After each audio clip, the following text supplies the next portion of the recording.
everyone, this is Travis and the Dana and Travis Show. I personally want to thank every one of you for liking us on Facebook and checking out the podcast on YouTube. If you have any ideas or requests for the show, please email us at danaandtravisshow@gmail.com. Once again, we'd like to thank every one of you for listening to the podcast, and we really hope you enjoy the show. Thank you.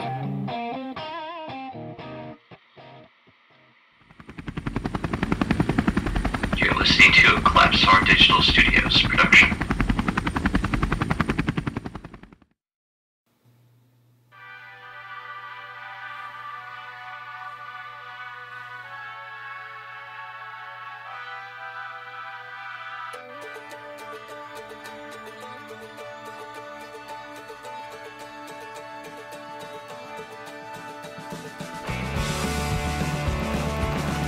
Live from Bloomfield, Indiana, you're listening to the Dana and Travis Show. Greetings and well wishes. I'm Dana, And I'm Travis. broadcasting to you live from Collapsar Digital Studios in Bloomfield, Indiana, bringing forth the knowledge of the universe in 60 minutes. We hope you enjoy the show.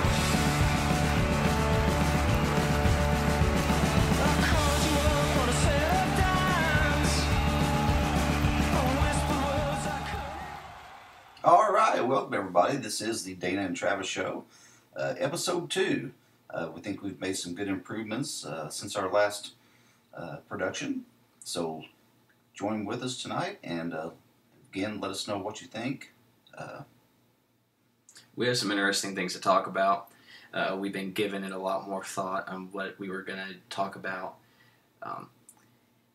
We had some really, really good reactions, and with the first episode. Yeah, the feedback was awesome. Thank you all, and continue giving us that feedback. All right, to start things off, I'm going to plug some where you can contact us and find us. You can find us at Facebook at the Dana and Travis Show.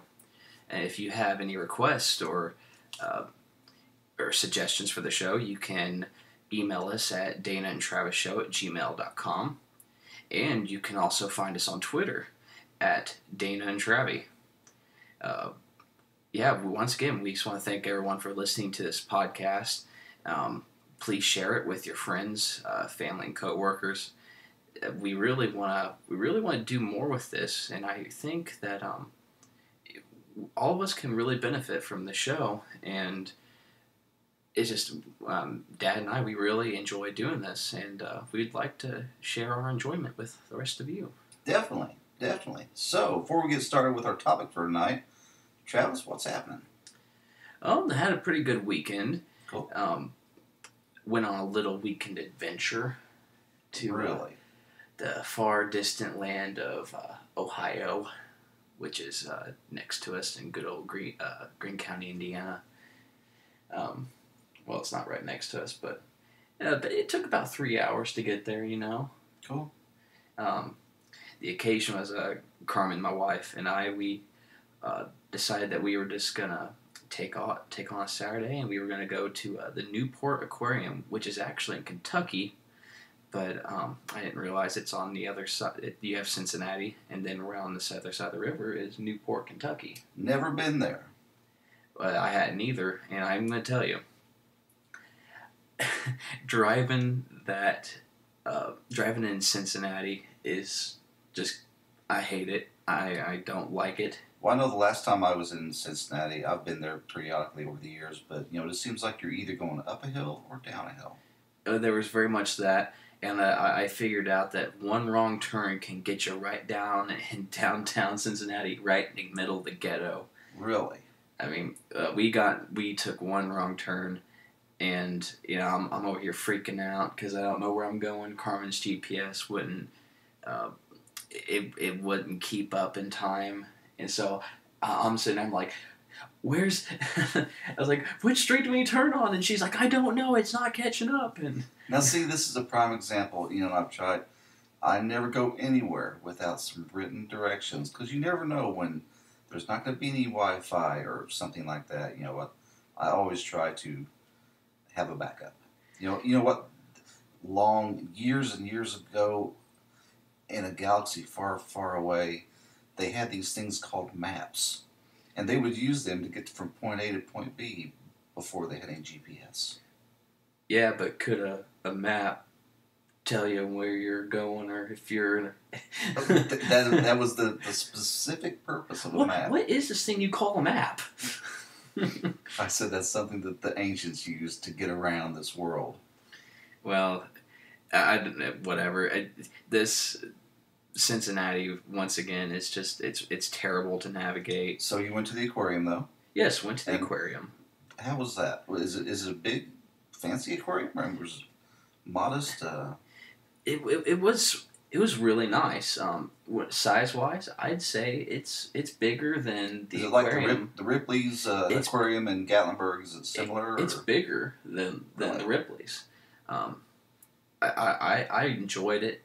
It was even though we were there for about an hour and a half to 2 hours, it was very nice. You go in, you walk into the building, and you just get this feeling. It's like, oh yeah, this is a nice place, and they really did a lot with it. The selection of fish and sharks and stuff was just over the top. Cool. And the parking? How was the parking? Well, the parking was not so fun. Oh, really? Do tell. They don't have any actual parking lot there because, see, the aquarium, it sits right on a levee. So you have this big, huge community, and they have all kinds of stuff down there. If you ever get a chance to go, you really should. But when it comes to parking, they didn't have any actual parking lots or anything like that. They just had streets that you park on. You have meters, and then you have kind of like when you go to a place where people just open up like a little tiny place. Small parking lots, private lots. Yeah, little private lots, and they have places where you can get ticket. You can buy a ticket with cash. Oh, well, that doesn't sound bad. Well, it's not bad if you actually remember to bring cash with you, and that's something that we didn't do. We got to park there for an hour legally because some lady who was very, very nice, her and her husband gave us $1 to park there. Wow, good. And so there's some nice people. Well, it's funny that we kind of touched on this subject too. Back in the olden days when they had those things I said that were called maps. Oh, tell more. They also had this other concept they called money. And it was actually, a lot of it was in paper form. There was some coinage too. And that's how people, if they wanted to park their horse and carriage, they would use money to, rent a parking spot. Now, does this money have connection to your bank account? You have to remove it from your bank account physically.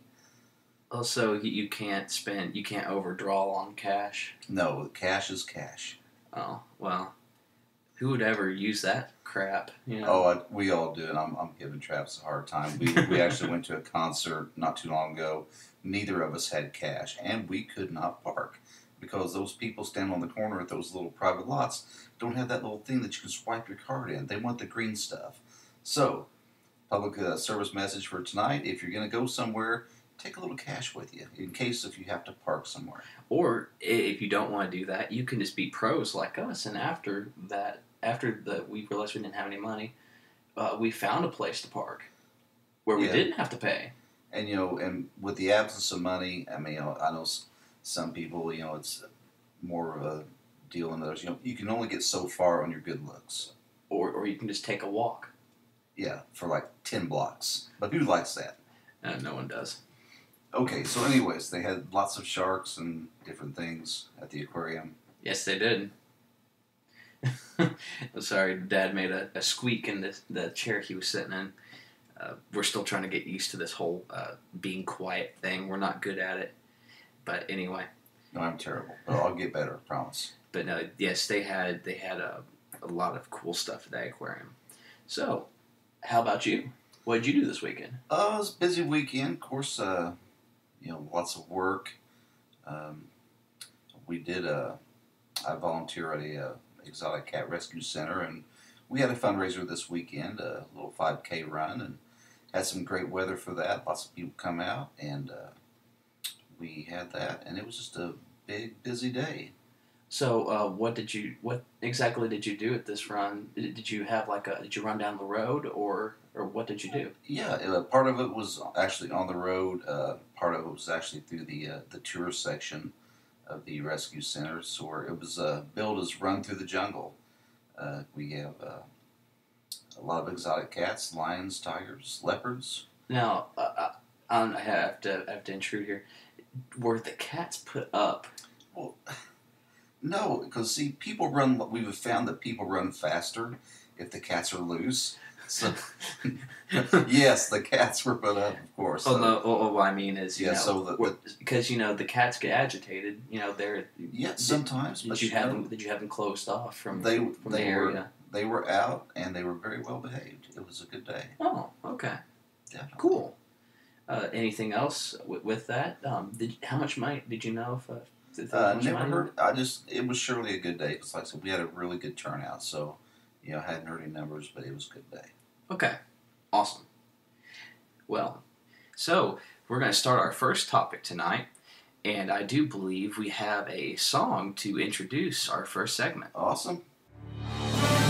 And now for our topic of the night.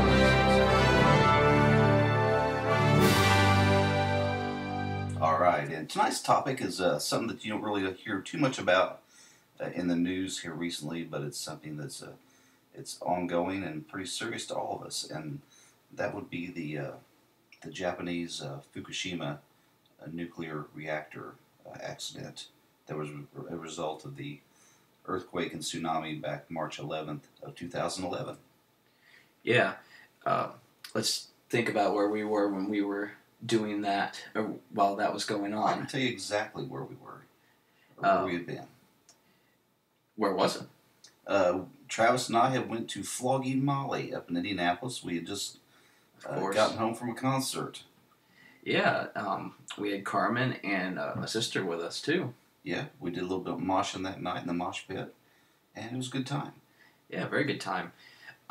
So what exactly is going on with this now? What's the update? Pretty much more of the same that's been going on for the last 3 years.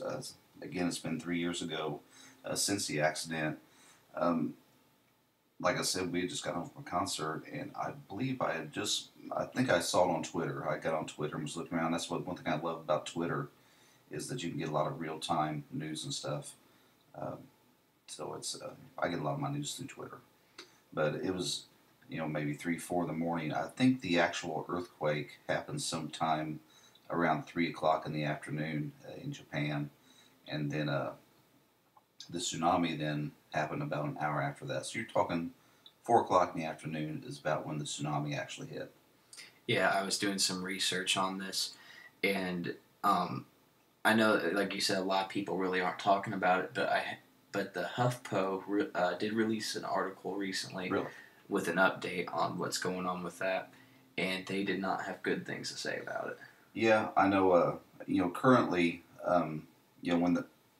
originally when the tsunami hit, the main power supply to the reactors was severed, and the backup power was cut.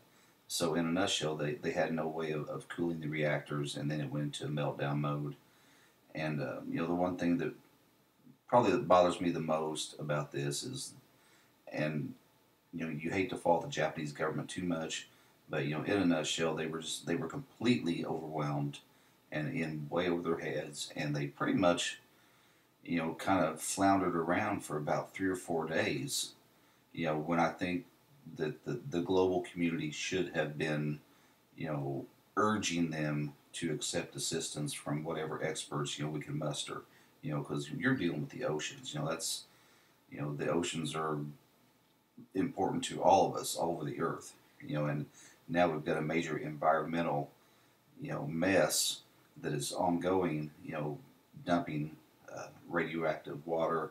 I think strontium, cesium, and I think there was some kind of like a radioactive iodine that's still being dumped into the Pacific Ocean. Getting into the fish, and I know they've said on the west coast of the United States the starfish are starting to have defects. So all this radiation is just building up into everything that lives in the ocean.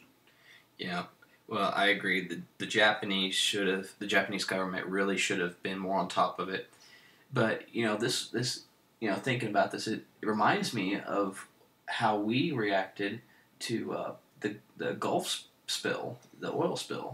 Very very similar. Again, I think people just kind of maybe at first didn't realize exactly how serious that oil spill in the Gulf of Mexico was, and there was a lot of lost time. When they should have been, again finding the expert wherever in the world they can get them and get them down there and get it fixed. Yeah, they should have been there that day, flown across the country within minutes or hours. Yeah, and they should have been crunching. Yeah, and I realize that countries just can't go into other countries when they think they should, but maybe there should be, especially when you're again dealing with the oceans. It's if something happens environmentally, that could cause a lot of damage to the oceans, then there should be some kind of a rule set in place to where you have those assets already in place in case something happens. Well, don't you think by now, as a planet, we should have procedures in place to counter disasters like this? Because it just seems like Japan, you'd think they're smart people. They have some of the best technology in the world. Yeah, there's not a country in the world that's probably more prepared for earthquakes and tsunamis than Japan. I mean, I just don't get it. I really don't understand why No. they couldn't do anything more than what they did.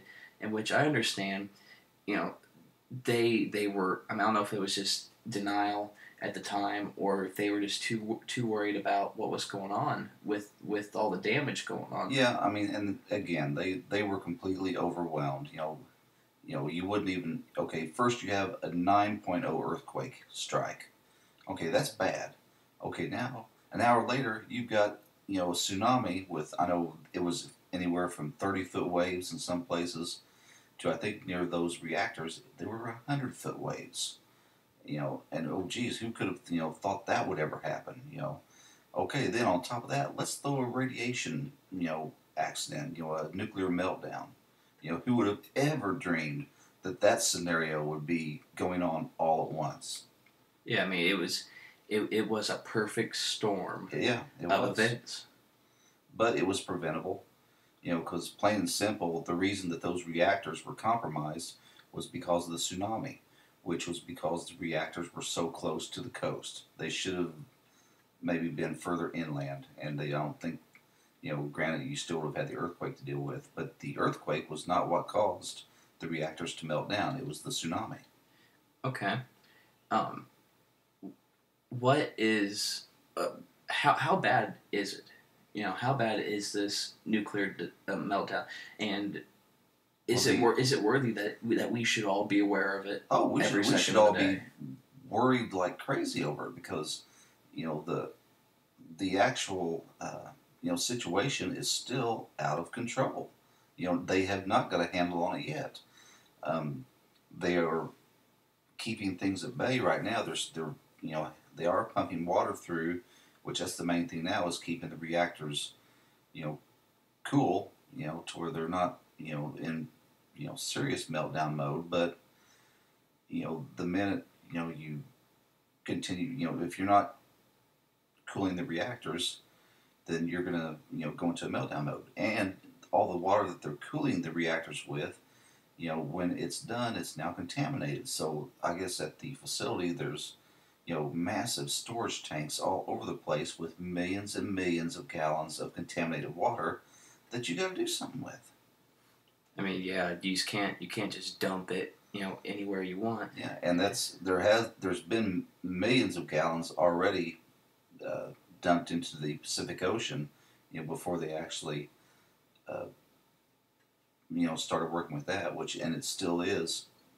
I think the the newest thing that they've decided they're going to try is to form some kind of a frozen ice wall between the reactors and the ocean. But that's a temporary fix. Back in 1986, when the Chernobyl accident happened, the Russians were on top of it pretty quick, but they realized early on, and in fact, they lost a lot of people, that went in and got radiation poisoning. Helicopter pilots and just electrical company workers. They ended up encasing pretty much the entire reactor in concrete. But just like the frozen ice wall, that's kind of a temporary fix. Yeah, I mean, this is gonna last for years and years and years to come, and I mean this disaster is just as worse as Chernobyl. Yeah, and and the shame of it is too, the smaller fish are all the sea life is affected, but the larger animals, the filter feeders, the whales, large fish like tuna, who consume, all these small fish, they're getting such more higher dosages of radiation. You know, here in another couple of years, I would, of course, with tuna, there was always the problem with mercury, because mercury builds up in the tissue and meat of larger fish like tuna.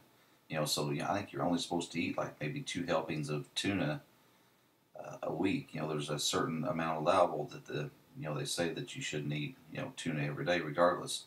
Now you're going to have radiation to deal with in a lot of these larger fish and larger mammals like whales. That's going to the problem is going to get worse. What do you think that we can do about it? I mean, besides just hope that we can just get under control. Yeah, that's the thing. I don't know if there's, and that's kind of where the Japanese government is now. There's no real fix to this. There's stuff they can do, to help things out, but you're kind of, those reactors are kind of beyond the point of no return. It's not just something you can flip a switch and shut them off. Okay. How has this affected us so far? It actually affected the United States government and the United States citizens early on. I think a lot of people don't realize that. Within the first hours of the disaster, I know the USS Ronald Reagan, which is one of our flagship aircraft carriers, steamed right up to the Japanese coast with all of our helicopters and whatever aid that we were going to render to the Japanese people.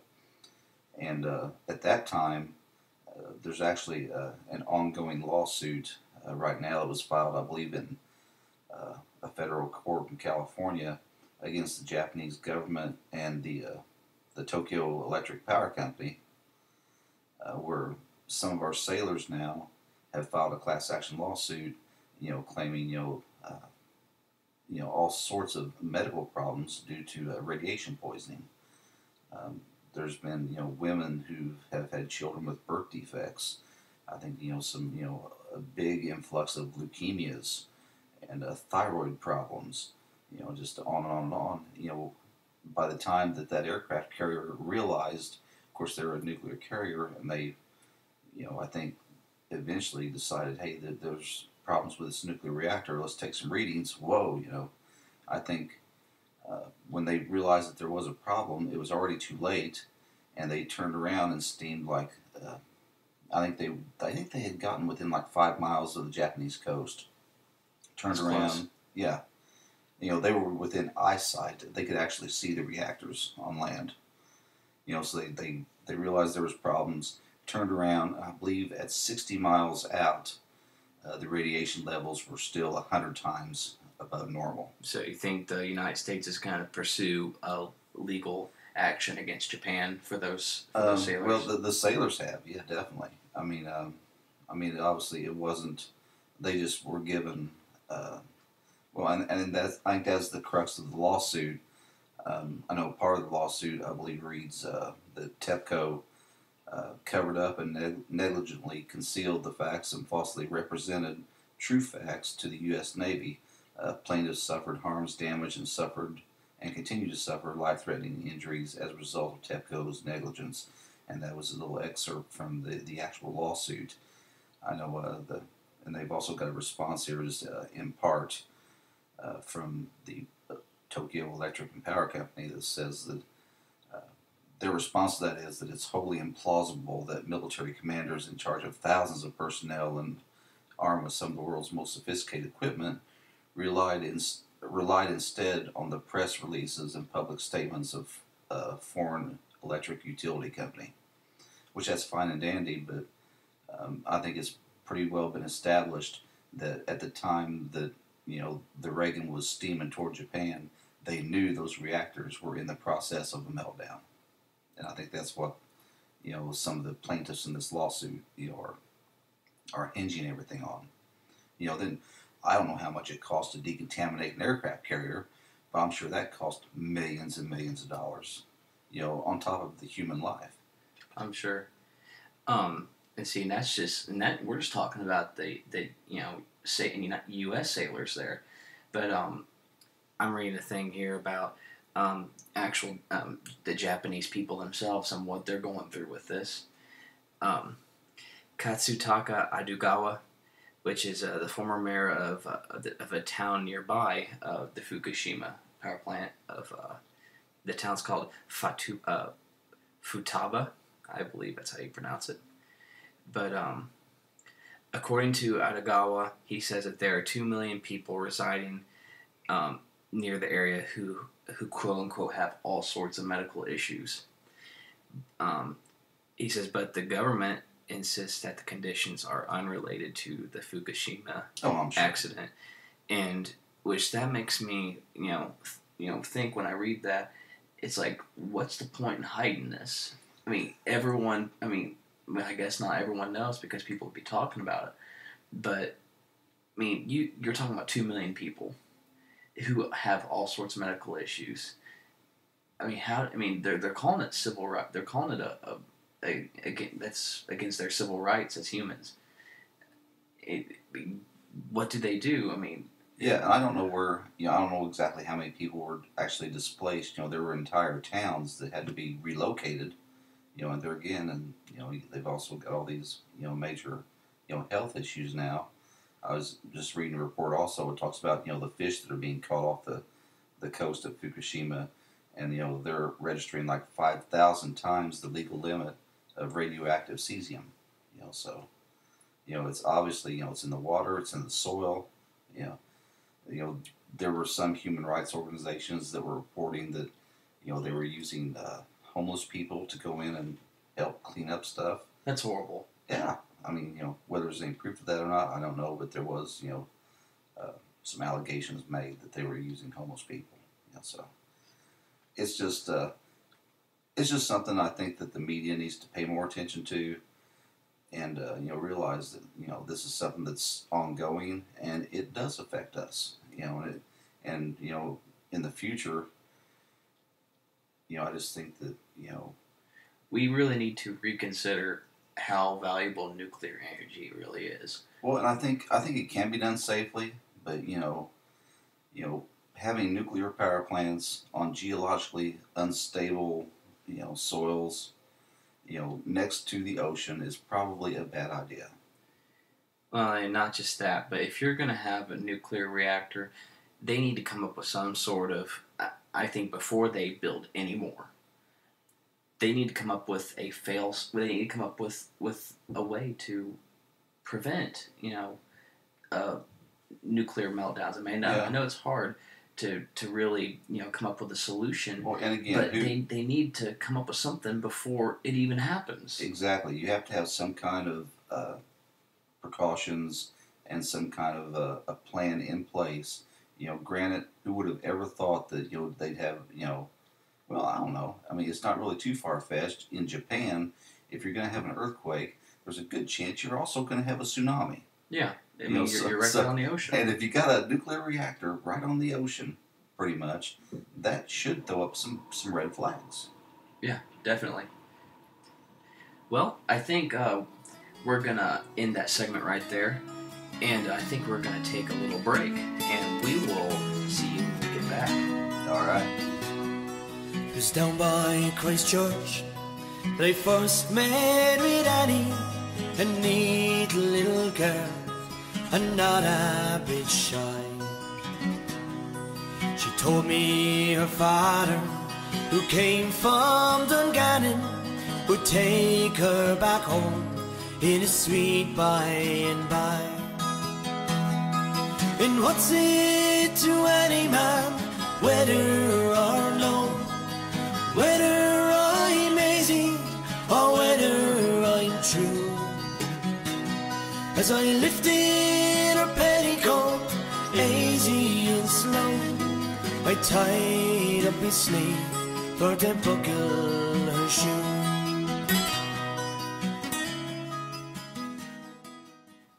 All right, we're back. Welcome to the Dane and Travis Show. And now the news.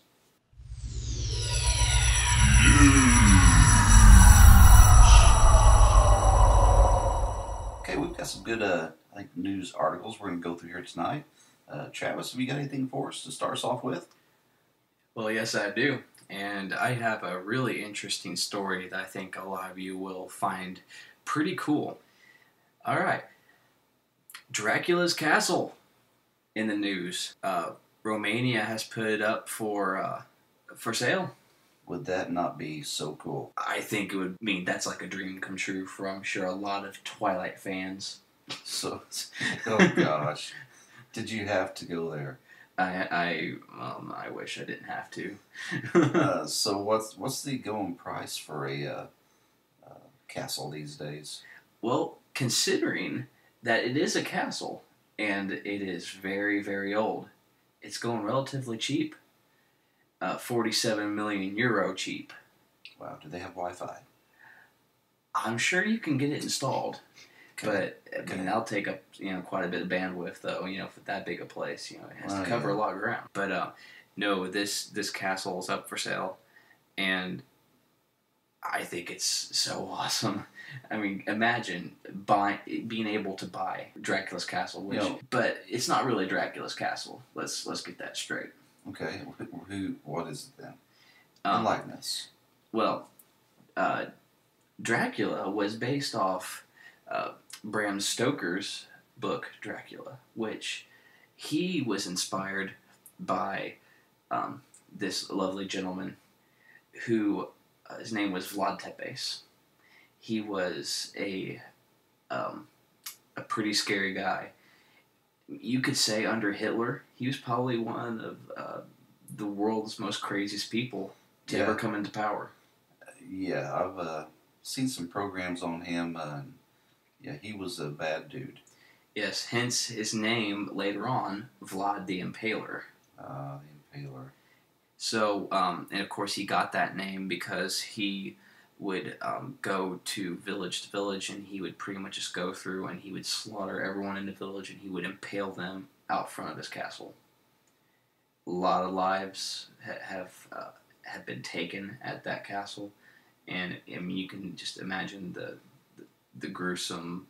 Well, I think that's too nature of it. Yeah, that's where they got the whole blood theme. The thirst for blood and the idea that Vlad was Dracula was. Bram Stoker knew that, you see, he was Vlad the Impaler was buried underneath his castle, and later on he was dug up, and they took him to, I believe, a church, and they buried him there. But now, mysteriously, his body's gone. So that's where the idea that he came back to life, and he still lives as a vampire. Thing. So, I think I've heard, on different programs where, as far as leaders go, he really wasn't that bad of a leader, but you just didn't want to get on his bad side. Well, and neither was Hitler. Well, I mean, he was a pretty bad dude. Yeah,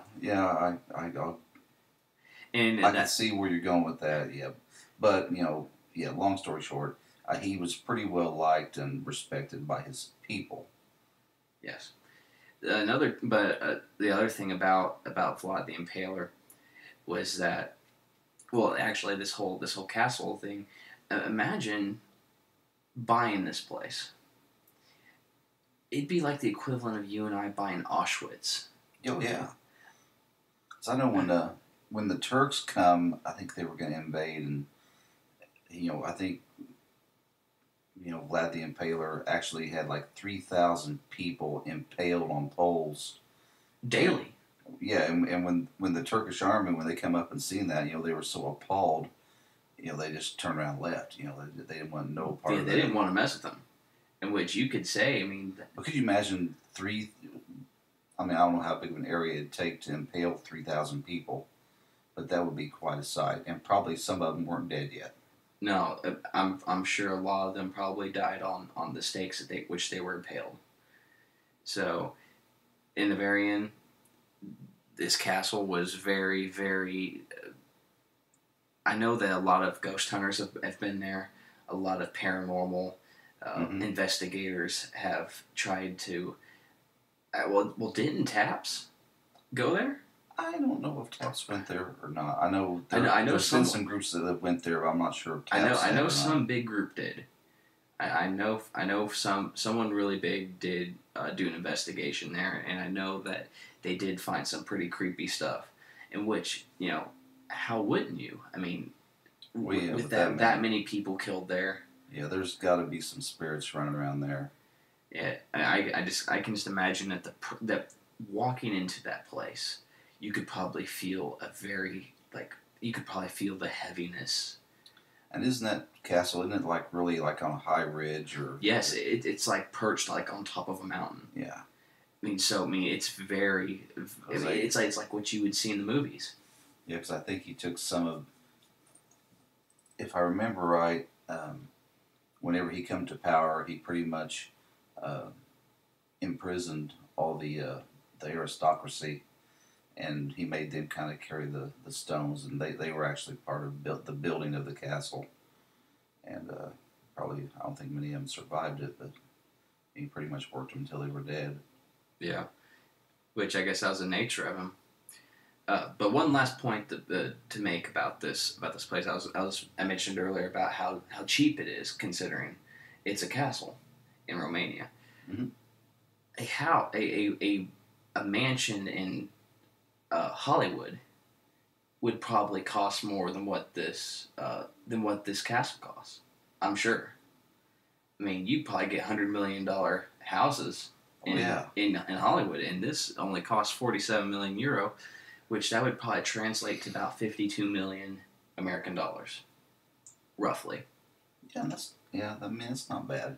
No, really, considering that this, and not just that, but you're buying history, and I've really gave this a lot of thought, and I gave it a lot of thought today, and I think I have decided that I am going to start a Kickstarter, and I want people to fund me to buy this place. Whoa. Call me crazy. You're crazy.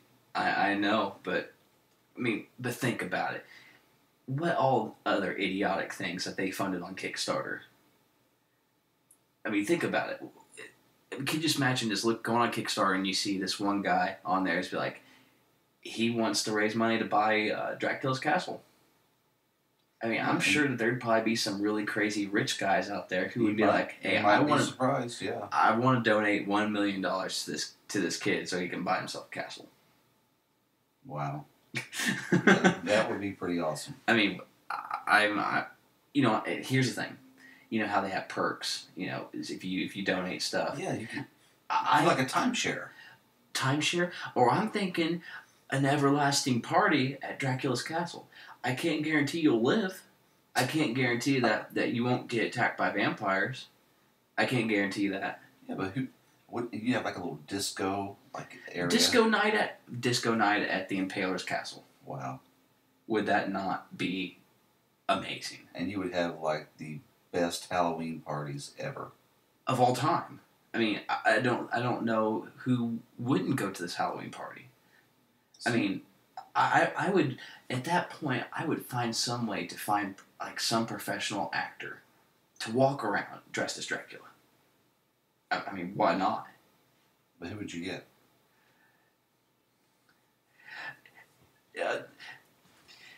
You know who I think would make a good vampire? No, tell me. I'm dying to know. I think it'd be Christopher Walken. Christopher Walken. Wouldn't he make a good vampire? I know, horrible accent. No, I knew where you were going, so it was okay. I'm just shooting this out here, but didn't he kind of do something as a vampire once? Well, in Sleepy Hollow, he did the Headless Horseman, which was, when he played before he was headless, when he was actually the Hessian Revolutionary War soldier. He had kind of a vampire look about him. Okay, I think he had the filed down teeth and was really wicked looking. And then he also did those the Prophecy movie franchise. Oh yeah. And that was another kind of a paranormal. I'm just saying. I mean, he's like, guys, I'm a vampire. Well, anyway, I know I'm freaking out right now, but I'm a vampire.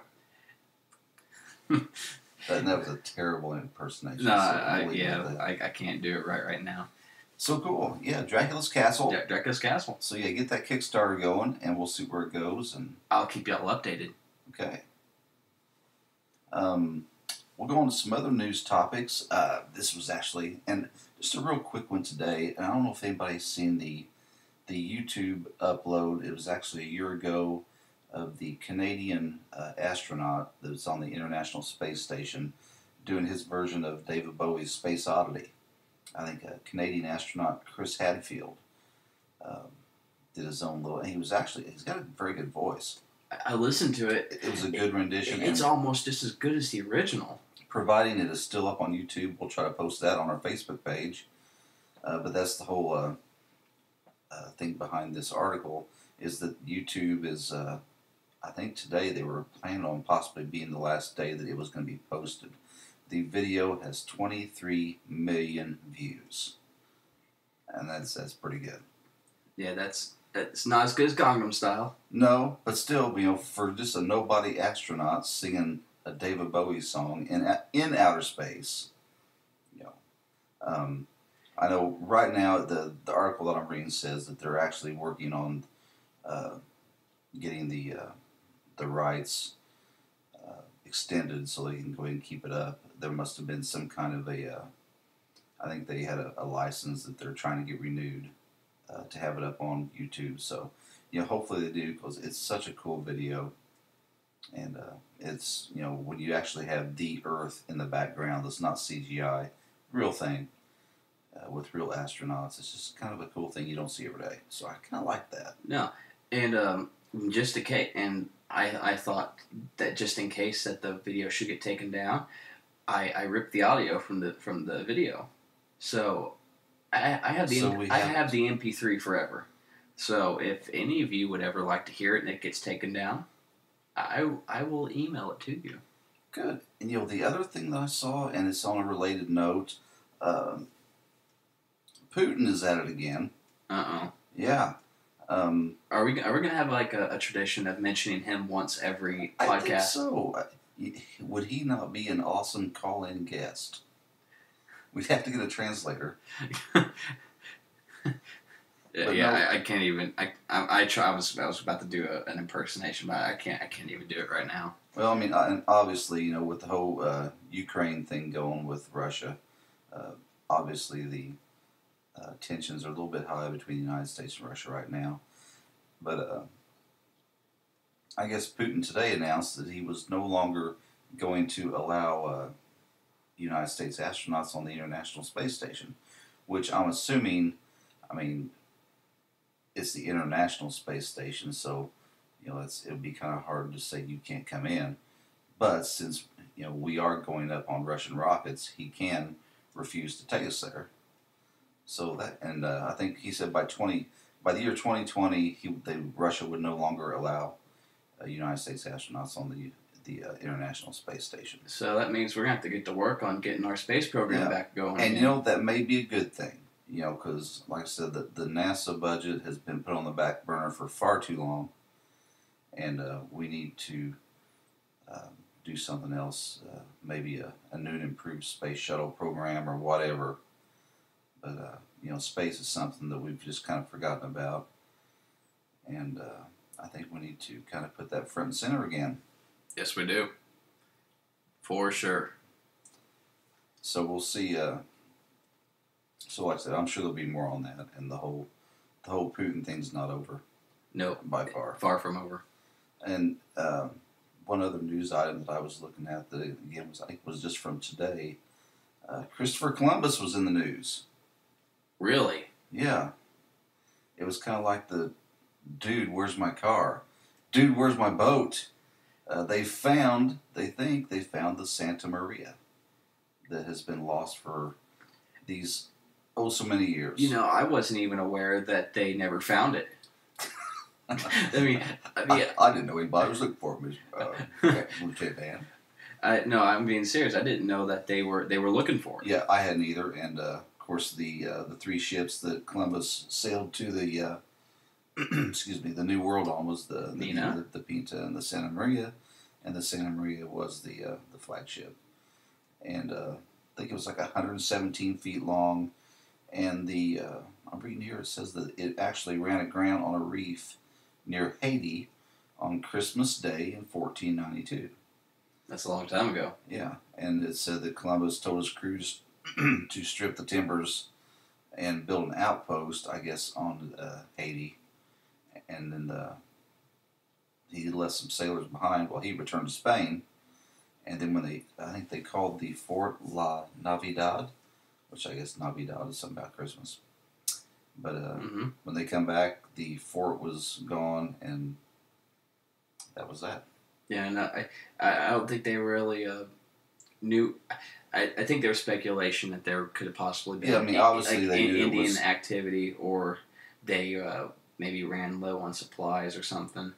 But I think that he was gone a lot longer than what they had initially intended. He may not have come back. It may have been 3 or 4 years before he'd come back. Yeah. And again, it says that it ran aground on a reef near Haiti, so I guess they kind of knew the general area where it might be. But it says here that they did identify a potential location. And I think what clued them in, I think they brought a cannon up from the seafloor, and I think by going back and researching the cannon, they're pretty sure that the cannon was from the Santa Maria. That needs to go in a museum. Oh, definitely. But what kills me? They've found a ship that sank in 1492, and we still can't find that Malaysian airline. What is up with that? Well, there's really no speculation that the Malaysian airline even landed in the ocean yet. Yeah, and I think it could very well still be on land. You know what I think? Do tell. Aliens. Aliens. A little throwback to Ancient Aliens. Yeah, Ancient Aliens. Got the aliens, dude. Yeah, so it's kind of cool. So I'm sure they'll have more on Christopher Columbus's ride that he wrecked and left alongside the road in 1492. Awesome. The only other thing, this is kind of an ocean type episode we got going on, because one of the other items I got is one of the deep sea ROVs that they use. They lost one over the last weekend. It was just north of New Zealand, and actually it was in the Kermadec Trench, which I think is the second deepest trench in the world, next to the Marianas Trench. It was 6 miles down. Wow. And it imploded on itself. And they did have some wreckage from it. And I know they said that at that depth, the pounds per square inch pressure is like 16,000 pounds per square inch. Compared to I think humans just on Earth are normally exposed to 15 pounds per square inch. That'd flatten you like a pancake instantly. So who knows how much that cost, but I think they did actually get some of the wreckage back from it. But yeah, they just kind of brought up a smashed pop can. Wow. Cool. Yeah. Not so cool, but cool. Yeah, and I don't know why. I mean, I think they, I know that was 6 miles deep. I know they've had ROVs that have gone deeper than that. Yeah, I know that whenever, when they were searching for the giant squid, Yeah. they had that new state of the art kind of drone submarine, that could hold like 3 people in it. Mm-hmm. That could take you all the way down to the ocean floor. I mean, for the most part. I mean, those could withstand immense amount of pressure. Yeah, of course I know I don't know, the one that I'm thinking of, they had just like a little peephole glass that they could actually, when they actually sent like a bathysphere down. It wasn't an ROV, but it was still a little capsule. But in that, I think the little window they looked out of was like 10 inches thick. I mean, it was just. It'd have to be. Yeah, and the whole thing was just like a huge bowling ball, kind of a round looking thing. That I think there was enough room for like maybe 2 people in it. But I know they've used that in some of the deep sea trenches, and yeah, immense pressures. All right, cool. Well, I think we're gonna go on to the last story of the night because we're about to wrap it up. This is not really ocean. This is far from ocean related, but it's another story, which I'm not gonna go too much into it because this could be a very good topic, the main topic for another show. Yeah, we can always come back to it. But I'm just gonna hit on this just a little bit. I don't know if any of you know, but there is this because you have the FCC, and they regulate a lot of media, a lot of the radio. They're the ones who tell people what they can and can't say, formats, and just a bunch of everything. Well, not just the FCC. They don't just control that, but they also control a lot of internet. Yeah, a lot of stuff related to the internet and how it's ran. Mm-hmm. Well, recently there's been some controversy. I know a couple years ago there was an incident on that was taking place that regarding the internet. I think everyone remembers SOPA and PIPA, Mm-hmm. which that pretty much was they were trying to pretty much shut Google and YouTube and a lot of the internet down. They were trying to. That was the. And you'll have to kind of refresh me on this. And the reasoning for that was. To tell you the truth, don't know. I mean, I really mean, it's so unclear. I mean, besides making money. I mean, other than that, I mean, I remember the time the only website that really got shut down was Mega Uploads, and that was more because of trying to keep people from sharing media with each other. Trying to cut down on music piracy and movie piracy. They had a lot to do with it. But there's an update on this now. SOPA's back. And it's not necessarily the same form as what it was before, but it's a whole different entity now. What's going on is that the FCC has this thing called net neutrality. And what net neutrality pretty much is them giving up all regulation of the internet. I mean, and internet providers. Yeah. They were just going to give it all up. They're going to tell corporations they can do what they want with it.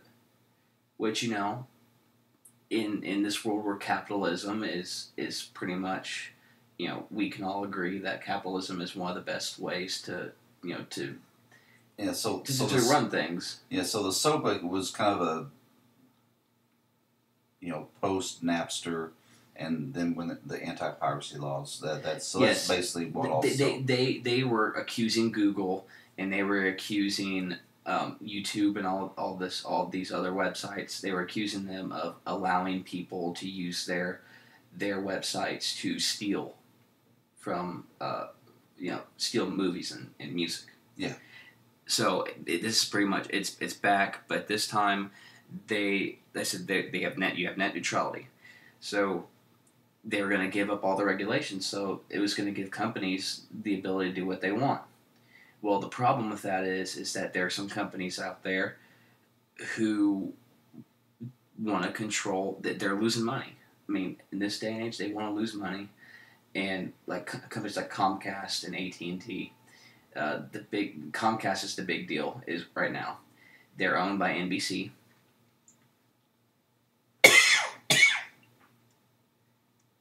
And they're owned by, they said they're owned by NBC, and they're losing a lot of money because of Netflix. What about like YouTube? I mean, it would probably affect YouTube. Well, what this means is that you get your internet through internet providers. Yeah. So Comcast is an internet provider. AT&T is an internet provider. Okay. So is Verizon. What this would mean is that they can set limits on what you do with the internet. They can tell you what sites you can look at. If they don't want you to go on YouTube or they don't want you to go on Netflix, they can't tell you can't. They'll just slow your internet down so slow you couldn't do anything with it. So Comcast could do that to Netflix, and the government, and no one could do a thing about it. That's where the government has stepped in before, and they said, no, Comcast, you can't do that. But now the government has considered getting rid of it and letting them do whatever they want. So what that means for the rest of us, and why this is a big deal, is that Comcast could turn the internet. It'd be like your cell phone plan. It'd be a data plan. You'd have so many amounts of gigs, and you can do what you want with it in a month, depending on what sites you're looking at. You were saying, and they could also block or ban certain sites that they deemed. They couldn't block sites, but they could slow it down so where it would be no point on getting on these sites. You would not be able to run Netflix, and even if you were able to run Netflix, it would take so much data to run Netflix, it would run your bill down, and Comcast makes money. So there's dollar signs written all over this for companies, and I'm ashamed to say that this is one place where capitalism could possibly take advantage of the consumers. But somebody's going to benefit from it. Yeah, them. Exactly. When it comes to, I know the video game community is outraged by it, because nowadays you can't download a video game. I mean, well, everything's digital now. I mean, there's still CD, there's still disc-based games, but they're trying to move to all digital, and they won't be able to do that if this happens, because all it would take is one game to run up all of your data. Well, I think too, probably a lot of the problem is, of course, the internet is worldwide. How do you, It's all based on your internet provider. Yeah, the internet's there, but you got to have a provider. But but there are a lot of pirating and unregulated sites overseas, and you can't do a thing about it. Well, but they're everything they want to. If they block those, but who's the internet police? But you can't do it. It's impossible, because those same people. I mean, internet is an open form. They can do you can do whatever you want. You cannot take it down. You cannot take down a site. All you can do is just hope that the server, the people who put it up have to be the ones to take it down. Yeah. And actually, I was just kind of looking through an article here. It was talking about a site out of Sweden called Pirate Bay. Yes, Pirate Bay. Yeah, and it's a lot of people use it. Okay, yes, I've never heard of it. Yeah, Pirate Bay is where you can get movies that are not even out of the theaters yet. It's already on Pirate Bay. So that would be an example of a site, they would.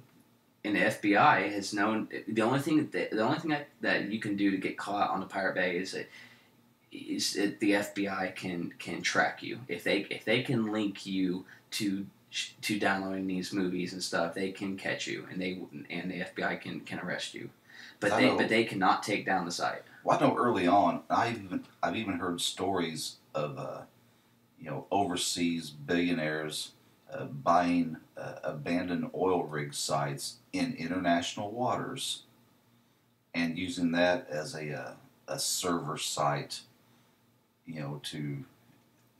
for all sorts of illegal internet activities, because being in international waters, they're not regulated by any country's laws, because they're not they're just like being in outer space.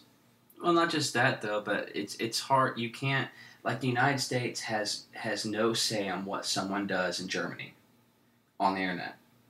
There's no say. You can't do it.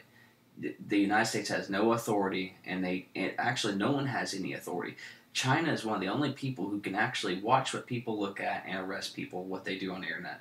Yeah, they're one of the only people, but yet they can't do anything about anyone in the United States doing stuff on the internet. I think too, what kind of feeds this problem is just the fact that technology has moved so fast, and we do not know how to deal with it.